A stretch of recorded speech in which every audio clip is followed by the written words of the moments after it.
Imagine a time long ago when Europe was a tapestry of kingdoms and villages. Life was harsh, often brutal.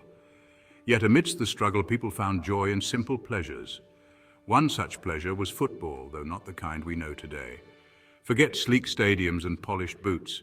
This was football in its rawest form. Picture muddy fields, throngs of people, and a game driven by pure, unadulterated chaos. This was medieval football, a world away from the structured sport we watch today. It was a spectacle of unbridled energy, a chaotic whirlwind of bodies clashing in a chaotic pursuit of a ball.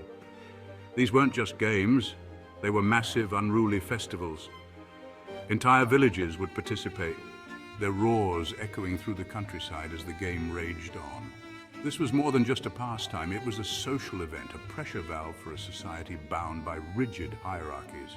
These games were a vibrant expression of medieval life, reflecting the raw energy and social dynamics of the time. They were a chance for commoners and nobles alike to unleash their pent-up energy, to push boundaries and revel in the thrill of competition. In a world where daily life was often harsh and unforgiving, these matches offered a much-needed release, a chance to escape the rigidity of medieval society. The origins of medieval football are shrouded in mystery, lost to the mists of time. Some historians trace its roots back to ancient Roman games, while others point to folk games played across Europe for centuries. Regardless of its precise beginnings, one thing is clear: by the Middle Ages, football in its various forms had taken root across the continent.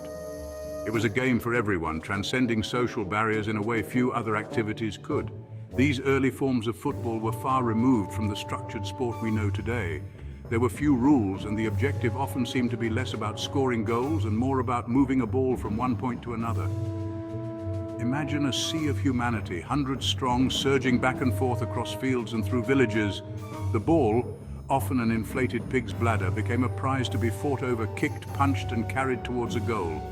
These games were not for the faint of heart.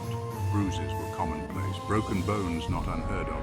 Yet, amidst the mayhem, there was a strange sort of order. Unspoken rules governed the chaos, a shared understanding of what was acceptable, even in the heat of the moment.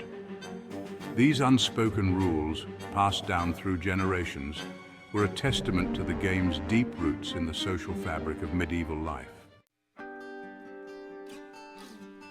Medieval football was more than just a game, it was a reflection of the times, a microcosm of medieval society itself.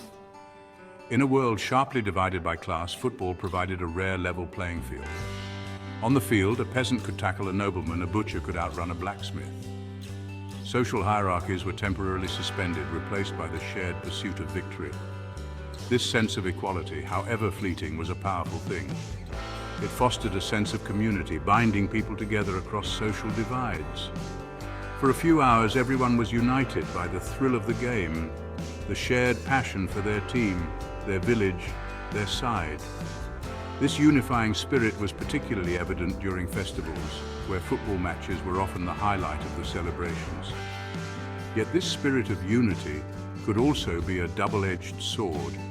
The competitive fervor that bound communities together could also erupt into rivalry and violence. Matches between neighboring villages were often fraught with tension, fueled by generations-old grudges and local pride. These rivalries, though often intense, were an integral part of the game's appeal, adding an extra layer of excitement and drama to the already chaotic spectacle. As the Middle Ages gave way to the Renaissance, a gradual shift began to occur in the world of football.